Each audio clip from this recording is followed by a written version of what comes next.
Hello, and thank you for taking the time to view this webinar.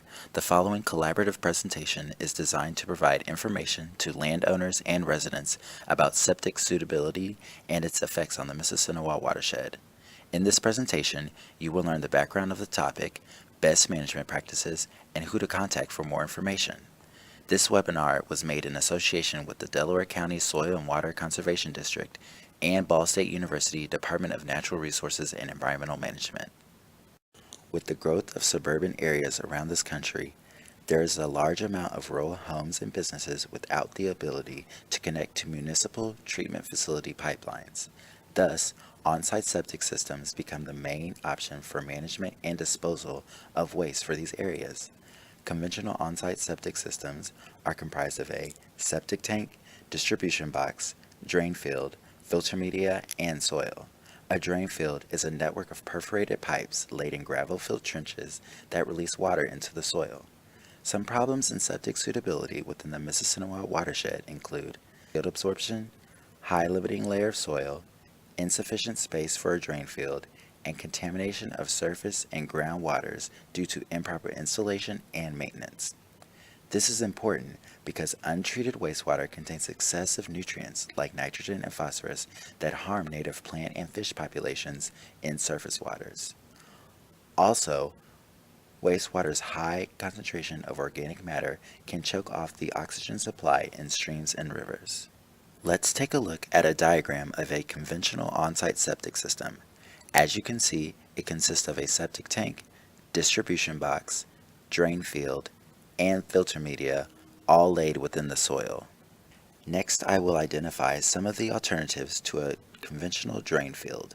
These solutions include alternative drain field filter media, mound system, gravelous system, and plastic chamber system. Due to the impaction of the soil when installing gravel-filled systems and the cost of transportation to the site, there are several alternative drain field media types that may be considered. Two of these are tire chips and recycled crushed concrete. Worn automobile tires have been accumulating at an alarming rate. An estimated 250 million tires are discarded annually in the United States alone. This equals about 1 tire per person per year. Tire chips are about 3 times lighter than gravel, which helps mitigate impaction of the soil during system installation. Also, the porosity, a desirable quality of large open spaces between the individual pieces, was found to be higher with tire chips than gravel. The mound system is simply a raised drain field. Wastewater is pre-treated in a septic tank and then fed by gravity to a pump chamber where the effluent is dosed to the mound. The mound design overcomes site restrictions such as slowly permeable soil, shallow permeable soils over creviced or porous bedrock, and permeable soils with high water tables. Areas with high limiting layers or insufficient space could consider the mound design as an alternative. A great example of a system that does not use gravel is the Elgin system. Here, microorganisms feed off of the septic tank effluent while treating the water before it reaches the soil. It has a high surface area for microorganisms to grow and uses recycled material. Developing technology and design of this system shows promise for even further future uses and effectiveness in treating wastewater. The last alternative drain field method is the plastic chamber system. The advantages of this system include faster installation and increased volume of void space per unit length compared to gravel trenches. This helps in maximizing infiltration rates to the soil.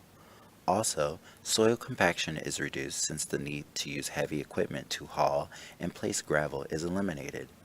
The material is lightweight and can be stacked for transport to the site with less dust and fine particles entering the. If you would like to learn more about septic suitability in your area, please visit the Purdue Extension website for more information about on-site system construction and design publications at extension.purdue.edu. You can also contact your county health department for resources and information about designs, permits, and regulations, since they vary by county, district, and township. Thank you for your time.